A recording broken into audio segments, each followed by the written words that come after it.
Assalamualaikum warahmatullahi wabarakatuh. Kami kelompok satu, yaitu kelompok gabungan dari kelompok satu dan 2, akan membahas tentang teori negara.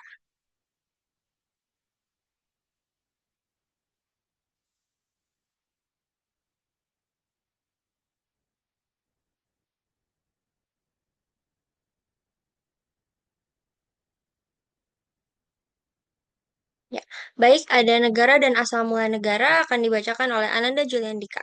Silakan. Baik, saya izin menjelaskan mengenai negara dan asal mula negara. Untuk pengertiannya negara sendiri yaitu organisasi kekuasaan dalam wilayah tertentu. Lalu untuk unsurnya itu ada rakyat, wilayah, dan pemerintahan. Tujuannya sendiri itu untuk mewujudkan ketertiban, keadilan, dan kesejahteraan bagi rakyatnya. Lalu negara sendiri itu sebagai wadah aspirasi dan identitas kolektif masyarakat. Asal mula negara itu terbentuk melalui proses sosial, politik, dan historis. Para ahli mengembangkan berbagai teori tentang asal-usul negara yang akan dijelaskan oleh teman-teman saya, yaitu akan ada teori ketuhanan, teori kekuasaan, teori perjanjian masyarakat, teori organis, teori hukum alam, teori Marxis, teori modern yang akan dijelaskan oleh teman-teman saya. Terima kasih.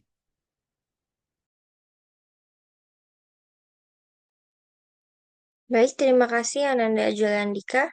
Selanjutnya ada teori ketuhanan yang akan dibacakan oleh Kenza. Oke, di sini saya akan menjelaskan tentang teori ketuhanan. Teori ini mengatakan bahwa Tuhan secara langsung memilih beberapa orang untuk memerintah. Pemegang kekuasaan dianggap sebagai titisan dewa atau utusan Tuhan, sehingga menentang atau menjadi oposisi dianggap sebagai tidak hanya pemberontakan, tapi juga penistaan agama. Karena mereka para penguasa berdasarkan teori hak ilahi memegang dua kekuasaan sekaligus, yaitu kekuasaan politik dan agama. Dalam teori ini, kekuasaan tertinggi dalam negara berasal dari Tuhan, bukan kepada manusia. Negara dipandang suci dan mutlak, sehingga rakyat wajib menaati penguasa yang menjalankan tugas atas nama Tuhan. Teori ini banyak berkembang pada abad pertengahan dan sering dijadikan dasar pembenaran kekuasaan mutlak para raja. Yang selanjutnya akan dibacakan oleh teman-teman saya. Terima kasih. Baik, selanjutnya akan dibacakan oleh Rosi. Ya, baik. Berikut adalah contoh negara yang menganut teori ketuhanan atau teori hak ilahi. Yang pertama ada Iran. Iran ini menganut sistem wilayatul faqih yang merupakan bentuk pemerintahan teokrasi Islam Syiah, di mana kekuasaan tertinggi dipegang oleh ulama yang dianggap wakil Tuhan di dunia. Yang kedua ada Inggris, dikenal juga sebagai negara monarki yang sebagian waktu dalam sejarahnya menganut teori ketuhanan, di mana raja atau ratu dianggap memiliki hak memerintah yang berasal dari Tuhan. Yang ketiga ada Saudi Arabia. Saudi Arabia adalah negara teokrasi Islam yang menganut kedaulatan Tuhan, di mana kerajaan dipimpin berdasarkan hukum Islam dan dianggap sebagai pelaksana kehendak Tuhan di dunia. Negara ini tidak memisahkan urusan agama dengan urusan negara. Selanjutnya akan dibacakan oleh teman saya.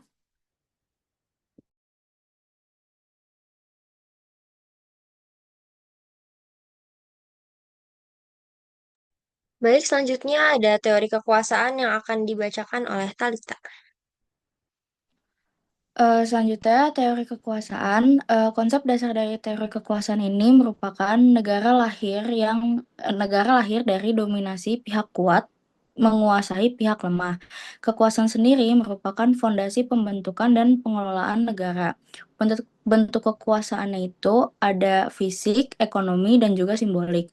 Bentuk utamanya menurut Muhtada dan Dinianto itu yang pertama kekuatan fisik. Negara lahir dari penaklukan militer. Selanjutnya Voltaire atau raja pertama itu adalah the winning hero. Yang kedua, kekuatan ekonomi.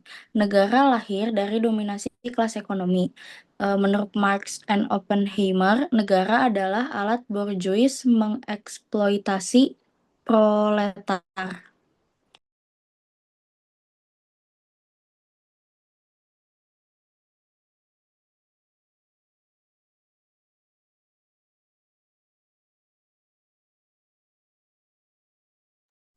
Baik, selanjutnya akan dijelaskan oleh Rani.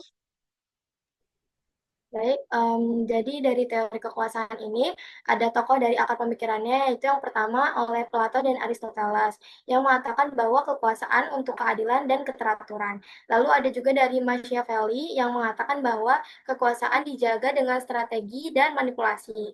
Yang terakhir yang dikatakan oleh Marx yaitu negara adalah alat kelas dominan atau berjuis. Lalu dari perkembangan teori kekuasaan ini itu ada perkembangan modern yang dikatakan oleh Augusta bahwa kekuasaan ini tersebar lewat institusi, yaitu pendidikan, media, dan teknologi. Lalu ada juga pendapat dari Stewart yang mengatakan bahwa kekuasaan sama dengan jaringan relasi sosial kompleks. Dan di Indonesia sendiri itu penerapannya yaitu ada pasca pasca praja yang dimana itu dibentuk yang dapat dilihat dari adanya sistem yudikatif, konsultatif, dan inspektif, juga eksekutif dan legislatif. Selanjutnya akan dijelaskan oleh teman saya.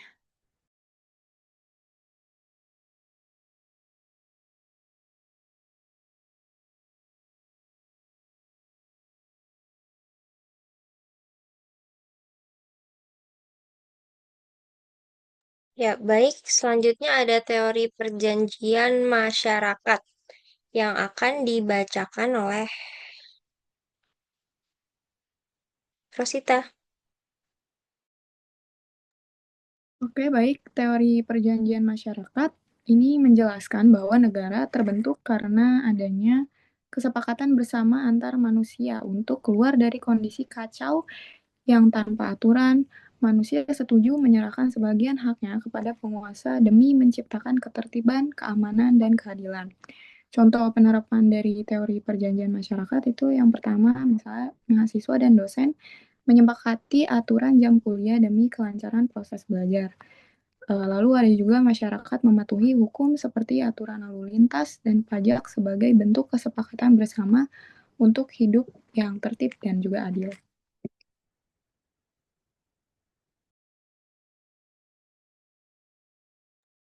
Ya, baik. Selanjutnya ada tokoh utama akan dibacakan oleh Nata. Baik, dari teori perjanjian masyarakat terdapat tokoh utama. Yang pertama ada Thomas Hobbes. Hobbes menyebut kondisi awal manusia sebagai Homo homini lupus, yang artinya manusia adalah serigala bagi sesamanya. Dan Bellum omnium contra omnes, yang artinya perang semua melawan manusia. Maaf, perang semua melawan semua. Untuk menghindari kekacauan ini, masyarakat sepakat menyerahkan kekuasaan mutlak kepada raja. Negara ideal menurut Hobbes yaitu monarki absolut, yang dimana kekuasaan rakyat yang diserahkan tidak dapat diambil kembali. Yang kedua ada John Locke. Locke percaya bahwa manusia secara alami memiliki hak dasar, yaitu hak hidup, kebebasan, dan hak layak milik. Untuk melindungi hak-hak ini, dibuatlah dua bentuk perjanjian.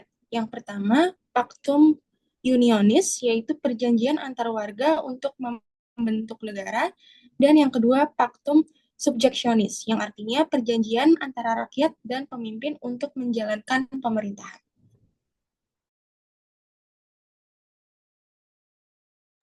Baik, terima kasih untuk Nata. Selanjutnya, teori organis akan dibacakan oleh Alia. Silakan, Alia. Oke, selanjutnya itu teori organis. Negara menurut teori organis adalah pandangan yang menyamakan negara dengan makhluk hidup, organisme. Artinya, negara dipandang sebagai suatu kesatuan yang hidup, memiliki bagian-bagian organ yang masing-masing punya fungsi tertentu, tetapi tetap saling bergantung demi kelangsungan hidup negara. Pokok-pokok teori organis yang pertama yaitu negara, yaitu organisme hidup. Yang kedua yaitu seperti tubuh manusia, negara terdiri dari bagian-bagian yaitu rakyat, wilayah, dan pemerintah yang memiliki fungsi berbeda tetapi tidak bisa dipisahkan. Yang ketiga bagian negara, yaitu organ tubuh yang pertama ada kepala, kepala itu ada pemerintah, terus pengatur dan pengendali. Yang kedua yaitu jantung, dia ada hukum, konstitusi, dan yang ketiga yaitu anggota tubuh, yaitu rakyat. Pelaksana aktivitas negara. Oke, boleh selanjutnya. Baik, selanjutnya ada teori hukum alam. Konsep dasar teori hukum alam sendiri, hukum yang lahir secara alamiah, universal, dan tidak dibuat oleh negara. Dibagi menjadi dua sifat, yaitu irasional dan rasional. Irasional lahir dari Tuhan, firman, mistis, atau magis, berbentuk logika induktif. Lalu poin kedua ada rasional, berdasarkan hasil observasi dan logika deduktif, menempatkan manusia sebagai pusat yang lebih alamiah dan bebas dari tekanan. Selanjutnya ada pemikiran klasik dari Aristoteles, mengatakan bahwa ada hukum khusus, positif buatan manusia, dan hukum universal, prinsip alamiah dan diakui semua manusia. Teori hukum alam berkembang terus oleh pemikir sesudahnya. Selanjutnya akan dibacakan oleh Vivi. Nah, teori ini udah ada sejak zaman Romawi. Nah, hukum menurut Thomas Aquinas itu dibagi menjadi 4, yaitu lex aeterna, yang berarti berakar dari jiwa Tuhan. Kemudian ada lex naturalis, yaitu manusia berpikir merupakan bagian dari hukum Tuhan. Lalu ada lex divina, di mana wahyu dalam kitab suci melengkapi keterbatasan akal manusia. Lalu ada lex positiva, yaitu penerapan hukum alam oleh manusia dalam urusan duniawi dan negara.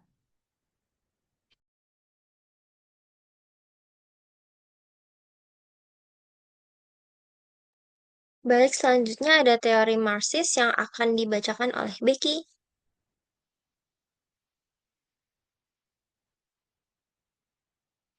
Oke, baik, bisa dilanjutkan oleh Ivan Firmansyah, silakan. Oke, teori Marxis. Konsep dasar teori Marxis itu negara itu bukan entitas netral. Negara adalah instrumen kelas penguasa, atau bourgeois, untuk menindas proletar dan menjaga kapitalisme. Ciri-ciri utamanya itu instrumen kelas dominan. Negara menjamin dominasi modal. Terus superstruktur politik terbentuk dari basis ekonomi, mode of production. Lalu juga ada bukan intuisi independen. Negara adalah alat berkuasa. Next.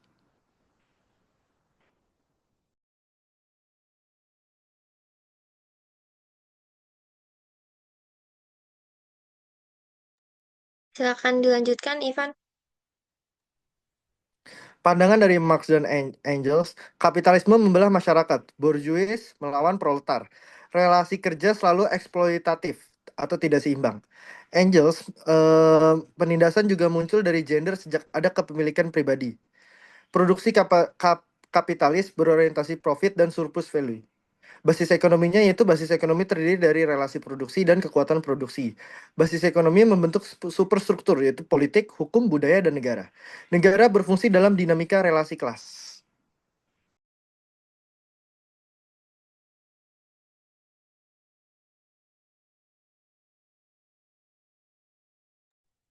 Baik, selanjutnya ada dua perspektif dalam teori Marxis yang akan dibacakan dan dijelaskan oleh Ananda Juliandika, silakan. Baik, saya akan menjelaskan mengenai teori Marxis, yaitu akan ada dua perspektif, yaitu yang pertama mengenai struktur realis. Menurut Louis Althusser, negara adalah cerminan langsung dari basis ekonominya.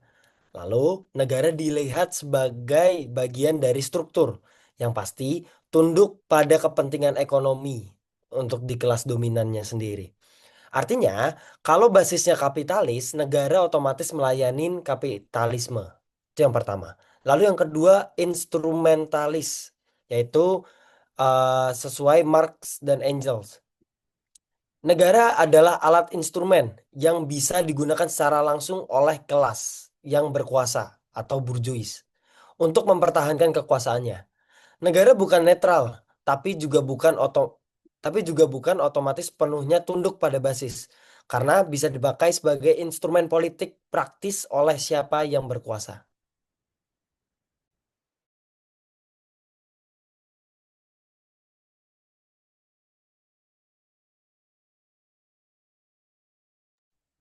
Baik, selanjutnya ada teori modern yang akan dibacakan dan dijelaskan oleh Naila. Silakan Naila.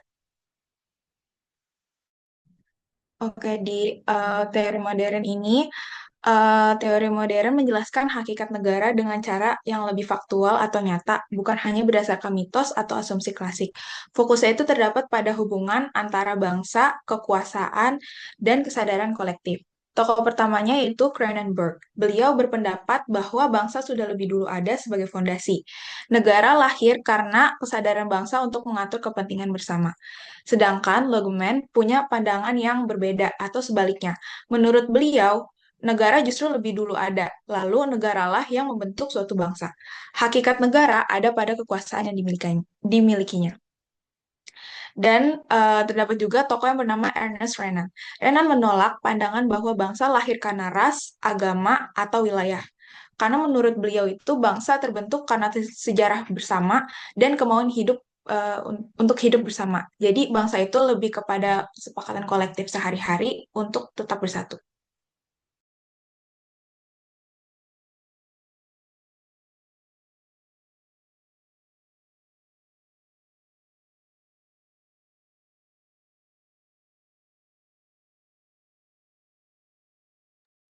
Baik, selanjutnya akan dijelaskan oleh Oke, berikutnya ada contoh studi kasus dari teori modern. Yang pertama itu ada Indonesia tahun 1945 oleh Cronenberg. Kesadaran bangsa lahir terlebih dahulu, yang ditandai dengan adanya Sumpah Pemuda tahun 1928 dan perjuangan melawan penjajah.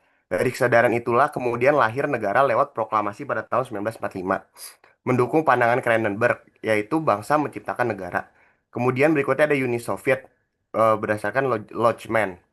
Negara berdiri dulu dengan struktur politik kuat setelah revolusi tahun 1917. Melalui kebijakan dan ideologi, negara membentuk identitas bangsa Soviet, mendukung pandangan Lodgeman tentang negara membentuk bangsa.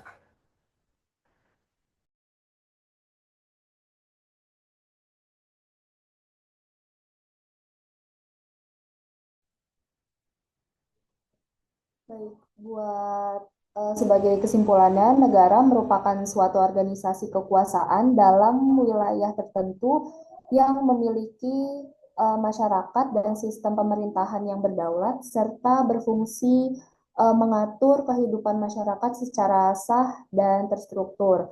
Keberadaan negara tidak hanya dipandang sebagai alat kekuasaan, tetapi juga sebagai wadah aspirasi, identitas, dan sarana untuk mewujudkan ketertiban, keadilan, serta kesejahteraan bersama. Pemahaman tentang negara tidak lepas dari teori-teori asal-usul negara, seperti teori ketuhanan, kekuasaan, perjanjian masyarakat, organis, hukum alam, Marxis, dan teori modern. Teori-teori tersebut memberikan sudut pandang yang beragam mengenai bagaimana negara itu terbentuk, sehingga penting sekali untuk dipelajari untuk memahami hakikat dan kewenangan keberadaan negara secara mendalam. Pemahaman mengenai teori-teori asal negara ini sangat diharapkan bagi kita semua untuk lebih memperkuat rasa kebangsaan, berpartisipasi aktif untuk negara dan mampu menciptakan tatanan sosial yang lebih adil, tertib, dan sejahtera.